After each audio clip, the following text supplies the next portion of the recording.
दोस्तों और दोस्तियों, मैं आज देख के आया हूँ फूलचंद के हत्यारे। थोड़ी मस्ती कर रहा हूँ आप लोगों के साथ। Killers of the flower moon film का नाम है, और वो जो हॉलीवुड के एक बहुत ही मशहूर डायरेक्टर हैं, मार्टिन स्कॉर्सेसी, ऐसा उनका नाम है। बहुत ही अच्छे डायरेक्टर हैं। उनकी कई फिल्में हैं जो बहुत जानी मानी जाती हैं क्लासिक्स के हिसाब में। जैसे उनकी फिल्म है केप फियर, जो 1991 में आई थी, जिसमें रॉबर्ट de नीरो ने एक ऐसे अपराधी का रोल किया था जो अ, एक वकील के पीछे पड़ जाता है, जिसकी वजह से उसे सज़ा हुई होती है, और उसकी बीवी और बेटी के पीछे पड़ जाता है। और क्योंकि उसने कानून के सारे दाव पेच सीख लिए होते हैं। बहुत ही साइकोलॉजिकल इम्पैक्टफुल थ्रिलर फिल्म है वो, कल्ट क्लासिक है।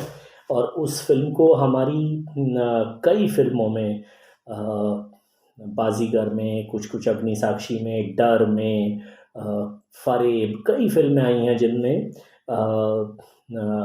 उस फिल्म की थीम को कॉपी किया गया या उससे काफ़ी मसाला उठाया गया। जैसे मिथुन चक्रवर्ती की भी एक बहुत ही क्लासिक सुपर हिट फिल्म है जहरीले। वो आप लोगों ने यूट्यूब वगैरह पे मीम देखे होंगे ना, चिकन की हड्डी वाला फाइट। तो जहरीले जो है वो मिथुन की almost frame by frame Cape Fear की कॉपी है। तो ये उन डायरेक्टर साहब की हैसियत और ट्रैक रिकॉर्ड है। लेकिन ये जो फिल्म है ना बॉस, ये इतनी बंडल बोरिंग घिसी हुई फिल्म, घिसी पिटी सी स्लो फिल्म है।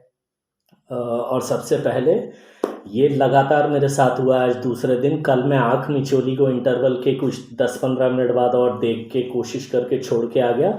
और आज मैं केप फियर को sorry, killers of the flower moon को एग्जैक्टली इंटरवल पे छोड़ के आ गया, क्योंकि ये 3 घंटे 20 मिनट की फिल्म है और मेरे अंदर हिम्मत नहीं थी कि मैं और 1 घंटा 25-30 मिनट बैठूं। वैसे भी उस 1 घंटा 20 मिनट में मैंने 3 या 4 बार तो 5-5 मिनट की झपकियां ले ली। और वही सीन चल रहा था शायद, जो जब मैं सोया और जब उठा तो वही सीन चल रहा था। इतनी स्लो मूवी। फिल्म एक बहुत ही संजीदा और एक बहुत ही सेंसिटिव टॉपिक के बारे में बात करती है, कि जो जिन्हें हम रेड इंडियंस कहते हैं, जो अमेरिका के मूल निवासी थे, the actual natives of the US, जिनको वो एक अलग ही चैप्टर है यूएस का, कि उनको कैसे हटा दिया गया, लगभग मिटाई दिया गया वहाँ से। तो कैसे वो एक खास जगह है जहाँ पे ऑयल निकल आता है, तो कैसे ये लोग बाय डिफ़ॉल्ट उन ऑयल रिफाइनरीज और ऑयल एक्सकवेशन मिल्स के ओनर हो जाते हैं। लेकिन एक और रूल होता है कि इन्हें बाय डिफ़ॉल्ट इनकॉम्पिटेंट माना जाता है, तो किसी गोरे के साथ इन्हें टाई अप करके वो ऑयल फैक्ट्री मैनेज करनी है। तो ये सब बहुत अमीर भी हो जाते हैं। लेकिन धीरे धीरे कैसे कुछ गोरे और कुछ माफिया और क्राइम टाइप लोग इन लोगों को फंसा के, बेवकूफ़ बना के, कैसे लगातार इनको मारते हैं। और ये कुछ सच्ची घटना है जो हुई थी यूएस में।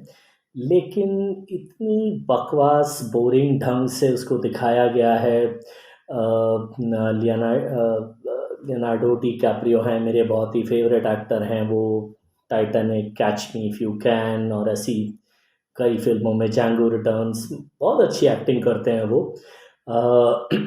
और अ, उनको उनका एक मेन कैरेक्टर है अर्नस्ट, ऐसा नाम का। और उनके चाचा या ताऊ के रोल में हैं रॉबर्ट de नीरो, जिनको लोग बस्ती वाले सब पॉपुलरली स्लैंग में किंग किंग बोलते हैं। और रॉबर्ट de नीरो का ये एम्बिशन है कि वो उस ऑयल फील्ड का मेजर एरिया उनके हाथ में आए, और कैसे वो सब लोगों को मैनिपुलेट करते हैं, और कैसे लियोनार्डो डी कैप्रियो के कैरेक्टर को वो बढ़ा रहे हैं कि वो जायदाद हथियाए, और कुछ ख़तरनाक मर्डर्स वगैरह हो रहे हैं।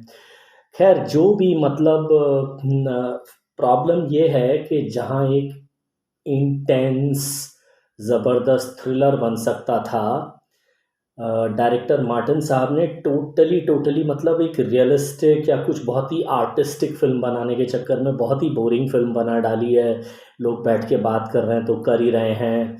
बहुत ही ज़्यादा रियलिस्टिक टाइप एटमॉस्फेयर दिखाने की कोशिश की है, तो उसमें ये हो रहा है कि 3-4 कैरेक्टर एक साथ बात कर रहे हैं, कौन क्या कह रहा है कुछ समझ में नहीं आ रहा।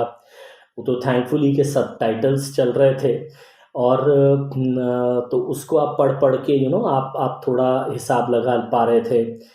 60% जो मतलब जो मैंने इंटरवल तक देखी है फिल्म, क्योंकि उसके बाद तो मैं उठ के आ गया हूँ। वहाँ पे मतलब वो रेड इंडियंस की जो लैंग्वेज है उसमें लोग बात कर रहे हैं, तो खैर सबटाइटल्स आ रहे हैं, लेकिन कहाँ तो एक क्राइम थ्रिलर टाइप फिल्म हो सकती थी, बहुत ही बोरिंग। और एज यूजुअल जो एक नॉर्मल क्रिटिक लोग होते हैं ना, कोई 5 में से 4 दे रहा है, कोई 5 में से 4.5 दे रहा है, कोई 5 में से 7.5 स्टार दे रहा है। लेकिन गोवा के जिस थिएटर में बैठ के मैं इस फिल्म को देख रहा था, लोग ऐसी लुटी पिटी नज़रों से इस फिल्म को देख रहे थे। किसी को वो जो होता है ना कि जो दर्शक होता है उसका कोई कनेक्ट ही नहीं बन रहा है, बेचारे लोग आ गए फिल्म का नाम सुन के और शायद अखबार वगैरह में पढ़ पढ़ के बहुत ही महान फिल्म होगी। लेकिन मैं ये लगातार दूसरे दिन दूसरी फिल्म है जिसे मैं छोड़ के आ गया। अब होपफुली ये टाइगर 3 आएगी तो वो हमें एंटरटेन करे, लेकिन killers of the flower moon को मैं तो एक लॉस्ट अपॉर्चुनिटी कहूँगा। बहुत ही बोरिंग फिल्म है। और वही बात है कि कहाँ एक अच्छा crime thriller, psychological crime thriller type film बन सकती थी। बहुत ही बकवास फिल्म। इंटरवल के बाद की कैसी है मुझे नहीं मालूम, मेरे अंदर हिम्मत ही नहीं बची थी कि मैं देखूं। और शायद ये अब मैं फैसला काफ़ी घटिया फिल्मों के बारे में इम्प्लीमेंट करने वाला हूँ, क्योंकि मुझे नहीं लगता कि ये लोग अब डिज़र्व करते हैं कि हम इनकी पूरी पूरी फिल्में देखें। या तो फिल्म आप गुरु शुरू से अटेंशन बांधने वाली बनाओ, नहीं तो मेरे जैसे लोग तो उठ उठ के आने वाले हैं।